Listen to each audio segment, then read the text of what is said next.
Welcome on to another How Good Is. Today we're going to take a look at Amaryllis, who is a Void type support, an Axel Godzilla, who, if you want the TLDW, she's kind of meh.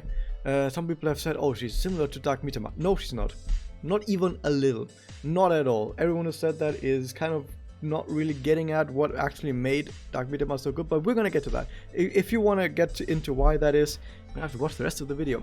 So, as I mentioned, she has 4 Excellis, which already makes her pretty good at just building MP, and we're going to see that she has a lot more tools to build MP. For example, her personal, which gives her 30 MP just to herself, which is kind of sad because usually when it comes to generating MP, you want to generate MP for the entire team if possible. And I say if possible because there are other characters just recently who had MP restore to the entire team as their personal. I think it was Toyo. Might actually been, yeah, it was Kurue as well. So those are characters who are played a lot nowadays, who are actually really good, and they restore MP to the entire team. I think it was Toyo at least. So the fact that she only gives it to herself is kind of I don't know. I would have liked it to see it for everyone. Let's see. So this, by the way, how I usually go through information on the Wikipedia is I just say, okay, I want to know someone who has MP restore. So I just click on MP restore, and then you see right here, green means it's someone's personal. You can see, oh, 15 MP to all allies, and I can see it's this one, this is Kurue, and this one, a bouquet for Fuji. It's actually Masakoko, so I was wrong. It was Masakoko. Just a little bit of a view behind the curtain on how I actually get information usually. I just click through stuff on the wiki. Anyway, because she support that means she has really good MP bonuses, but it also means that her stats are kind of average, not really that good. I think she has decent HP, but her defense really is kind of lacking for, you know, some characters who are actually a lot more defensive when it comes to specifically mirrors. Her connect, it does damage up, it does curse on attack and strengthen poison attack. So strengthen poison is basically a poison that just deals more damage, and I think it just deals the same amount of damage that a curse would, but it still counts as a poison. And I think you can't have a normal poison and a strengthened poison on you at the same time and still both count as poison. Kind of like toxic and poison in Pokemon. In case you didn't know, in Pokemon there's actually 2 different poison styles, ailments, poison and toxic, but they're both called poison. But toxic is way worse. Anyway, strengthened poison is basically just toxic, it just deals more damage, and in this case specifically, you might be thinking, wow, I can do so much damage over time now with both curse and with poison. That's so much damage over time. But keep one very important thing in mind, okay?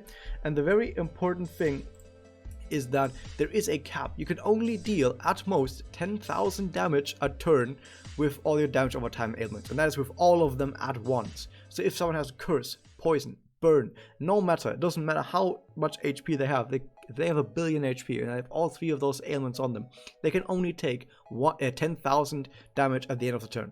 And 10,000 nowadays is absolutely nothing. Even your tank sneezes at an enemy, they take 50,000 damage. 10,000 damage once a turn and requires a setup is absolutely nothing, okay? So keep that in mind. The damage might as well be 0. However, you're not really doing it for the damage. And yes, I know that in PvP the damage might rack up a little bit more, but counter argument, if you want to deal damage, this connect by itself could just deal more damage because it could also give a secondary offensive effect, like an attack up additionally to the damage up, or just some other sort of offensive effect. So it's not. I wouldn't really say that this specifically does more damage even in PvP than some other connects out there. Moving on to the important part though, because the connect is actually not that important, and also the ailments on this character are not actually used for their effects, but to just be ailments, and we'll see why in a second. So if we look at her doppel, we will actually see the following: strengthened damage against all enemies affected with status ailments. So it just hits all enemies, but it does bonus damage if they per ailment that they have on them. This is why it's important for enemies to just have ailments on them, as it makes you deal more damage. And in fact, you might be wondering, like, wow, this is the first time we've ever seen an effect like this, right? Is what you would be saying if you forgot that a Holy Umami exists. So you originally had that, and you could actually see that it was basically the same. Problem is that Holy Umami barely does any ailments. It was also the only effect on her. I think her entire Magia and Doppel is literally just the strength and damage, and that's it. I think that's where her Magia just ends. So we see that here with Amaryllis, there's a lot more stuff going on here, right? So we look down here and you're like, yeah, like I told you, it's literally the entire effect. It's kind of terrible. Okay, let's be really honest. So we also inflict poison, burn, fog, darkness, curse, dazzle, frailty, defense down, and we buff our entire team with damage up versus enemies affected with status ailments, also known as addict killer. That's a lot. And even though it's so much, it's not even that good of a double. It's kind of crazy to say, because look how many effects. How can it not be a double? A good double, especially because let's say you already have all of these effects on the enemy, and then you double again. Now they're gonna have 1, 2, 3, 4, 5, 6, 7 ailments on them. Look at how much bonus damage that is. Like normally, an AoE double does 900% in damage. This is 831%, so with just one ailment you're already doing more damage than a regular AoE double, and you get even more bonuses from that. So how could this be a weak double? Well, first off, and most importantly, especially when it comes to the addict killer down there as well, when you're fighting against enemies that are only like single tile wide, which is like enemy magical girls, well, enemy magical girls probably die from a double anyway. Like there's no magical girl in this game that should exist, that should survive a double outside of 100 evils. Like I just said in a second. But outside of 100 evils, anything that has one tile wide should just die in a double. Okay.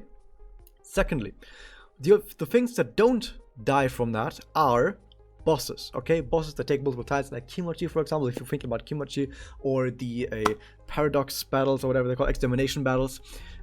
Those have witches that take up multiple tiles. And the problem is, and I keep saying this every single time a good ailment character gets brought up, is that only the center tile of each boss enemy counts as being inflicted with a status ailment. So you have an enemy, like a boss, that takes up 5 tiles, only their center tile actually counts as being afflicted with an ailment. So this bonus damage right here, as far as I know, this bonus damage only applies to the center tile.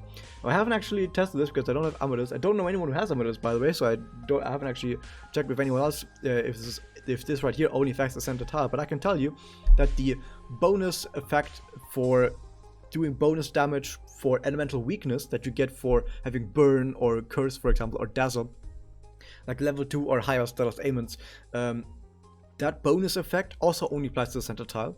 And addict killer also only applies to the center tile. You're only dealing this bonus damage to the center tile of a multi-boss enemy, because only the center tile counts as actually being inflicted with a status ailment. And there's also something where the fact that this has frailty actually kind of makes it a little bit less bad, because so far, okay, with only the center tile actually taking increased damage, that's kind of bad, right? Because you already know that the damage over time of poison, burn, and whatever does nothing.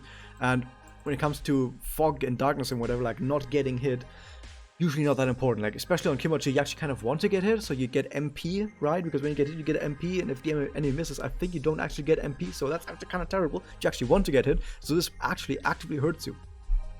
Oh, but here's actually a note on this, specifically for frailty, is that frailty is an effect, by the way, in case you don't know this, is it makes an enemy take more damage the more different status ailments there are on them. So you have 6 other ailments on there, and frailty itself is an ailment. That's a lot of bonus damage that frailty provides, and I think it's like 5% extra damage that an enemy takes while they have frailty on them per ailment. And it specifically says that unlike other stuff that I just mentioned, like the addict killer or the bonus damage bonus from certain status ailments like level 2 or higher ailments, frailty actually increases the damage against every tile, okay?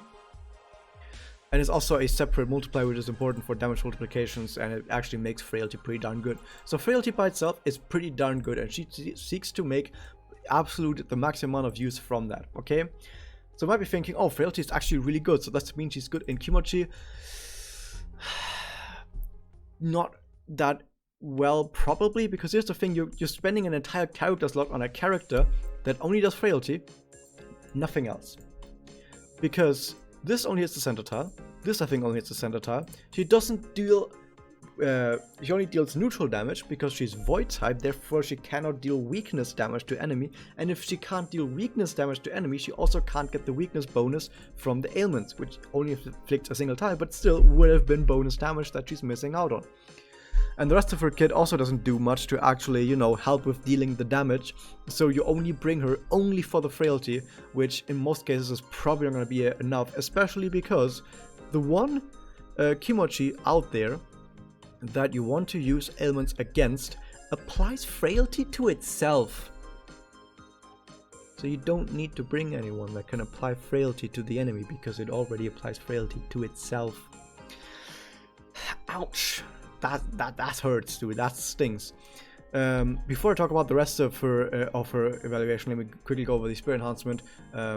She has skill quicken because she's a support. She starts the battle with 40% MP, which I think is 60. She starts the battle with 60 MP. She gets MP up when damage, which is actually quite important for what we'll get to in a second. She gets attack up, aim resistance up to all allies. It's only a little bit, but yeah, every little bit is fine. You know what? Even if it's just a little bit, that's totally fine. Excel up, sure. Chance to poison on attack, which just racks up more ailments. Sure, not that important though. More importantly though, she generates a bunch of MP to just throw out more doubles, which is, you know, her double is actually the best part of her kit by far, so it makes sense that you really want that to regenerate MP. And also the active just debuffs enemies a little. Once again, it's the defense down is spread across 2 debuffs just to make sure that if you face an enemy that has debuff shields, it eats through multiple debuff shields at once. So that hopefully, let's say the enemy has 2 debuff shields, maybe the enemy has an Irohan Maruka, for example, and multiple debuff shields on there. This eats through the debuff shields, and hopefully the attack down actually hits the enemies for it's only 20%, but still 20%. We like that. So, since she's probably not going to be used in Kimochi, in 100 Evils you could potentially use her, but I don't really see it that importantly to be honest in 100 Evils, simply because there's so many other units out there, most other units out there who are also really good in 100 Evils, like probably the last 5 units were also like really good in 100 Evils, so you don't specifically need Amaryllis for that. But what people have been saying, like, okay, she's gonna be useful in mirrors, ranked mirrors. She's similar to Dark Mitama. No, she's not. Here's why. What makes Dark Mitama so good is she's turn 0 Magia. Okay, her Magia and her active applies Skill Seal, or either of the two. Skill Seal and Skill Seal and Magia Seal, right, to the enemy, as well as a whole bunch of attack down. And with those 3 things combined, you immediately disrupt the enemy on turn 0 while setting up for the rest of your team. And it's an extremely defensive and disruptive Magia that sets up the entire fight immediately, while also making sure that the enemies cannot play their game. The enemies don't get to play, you get to play. That's what makes Mitama so good, right? Now, can Amaryllis do anything like that? No, she doesn't get a turn 0 Magia because she 40% is not good enough, and I know some people have said, oh, hold up, 40% from this, then you have her personal, right? With the personal, you have 30 MP, and then if you have a passive immortal that gives 10% MP start, you actually do get turn 0 Magia. Except actives are not activated on turn 0 in ranked mirrors, or just in mirrors in general. You don't have them on turn 0, so you can't use this in mirrors, and therefore, if you can't use this in mirrors, you can't give yourself a turn 0 Magia. So she cannot get a turn 0 Magia, okay? So already that's out the window, okay? Secondly, does she actually disrupt the enemy team? Well, I guess she has a bunch of ailments, but outside of ailments, I mean, the defense down, I don't know. She has 20% attack down, which, you know, it's more than nothing, but it's actually also not really that much. I think Mitama does like 40-50% or something, like a way bigger amount than that. Like it's almost as big as a Quellbloom, if not as big as a Quellbloom. Like Mitama does a turn 0 Quellbloom. This is like a turn 0 mini Quellbloom, like maybe a tiny bit of a Quellbloom, maybe a little bit. The ailments. Okay, so here's the thing about ailments in ranked mirrors. They're not actually that great. Like, first off, the damage over time, like I said, you could just hit the enemy harder. There's other characters that do way more damage with their Magia and double in mirrors that you don't really need to worry about the damage over time to finish off enemies. Just do more damage right away, okay? But more importantly, you have things like fog and darkness and dazzle and like making enemies miss, which, you know, that could actually be helpful, okay? So sometimes enemies miss, but the problem is the sometimes part, because that sounds kind of, you know, unreliable, and you don't want your team to sometimes randomly die. If you could instead have a different character that just gives the enemy so much attack down that they literally can't touch you, like a Dark Mitama, for example. So her way to actually disrupt the enemy team doesn't actually do that much, especially when you also factor in this doesn't stop any Magias from hitting you, because Magia always hits. Magia cannot be evaded and cannot miss itself, so Dazzle, Fog, Darkness, entirely worthless against an enemy team that uses Magia. So that also already goes out the window, and on top of that, the enemy team can still entirely fuck with you. The enemy team can still use their actives, can still use their Dark Mitama to completely screw you over, their Akuma Homura who still screws you over. You don't actually stop the enemy from screwing you over. Mitama stops the enemy from screwing you over and makes you play your game. Amaryllis does not stop the enemy from screwing you over at all, and you can't even do it on turn 0 anyway, okay? So Dark Mitama stops enemy team, disrupts enemy team on turn 0. Amaryllis does not do anything on turn 0, cannot stop the enemy from playing their game, and still gets fucked over by anyone on the enemy team that can do anything, okay? She's not anything like Dark Mitama, and I know I keep bringing this up, but I've read this so many fucking times. She's not anything like Dark Mitama. You're like comparing Felicia to Dark Mitama. Like, Felicia has about as much in common with Dark Mitama than Amaryllis has, okay? Although there is one thing that I'll say about Amaryllis is that because of her 4 Exaltis and because of the fact that she has so many MP bonuses like Indoor Adept, like Regenerate MP, MP Start and all that stuff, she can get to Magia and Doppel really, really fast, okay?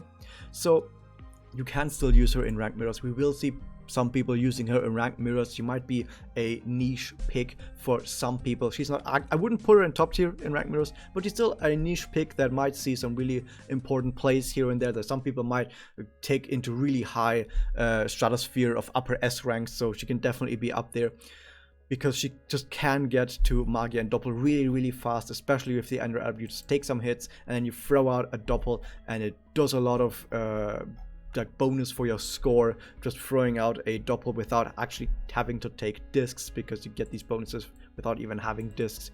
And she can still disrupt a little bit she still disrupts, okay?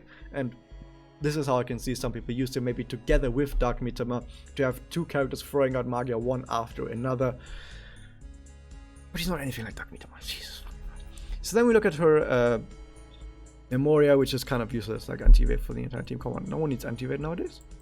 Every single character that actually worries about hitting with their discs are like blast characters. Nowadays, they all have anti-evade built in. Okay, so who even doesn't have anti-evade built in? Well, Magia characters. Okay, but Magias can't miss. So what's the point of anti-evade anymore? And the damage up is not really that important. So yeah, overall, Amethyst, she's not bad. Come on, guys, she's not bad. She's okay, and she's kind of cute, right? Yeah, I couldn't say that. But she's not a top tier unit anywhere, and that might be enough to dissuade a lot of people. So that was that. Hope you guys enjoyed this. Hit that subscribe button, ring the bell, and I'll see you guys next time.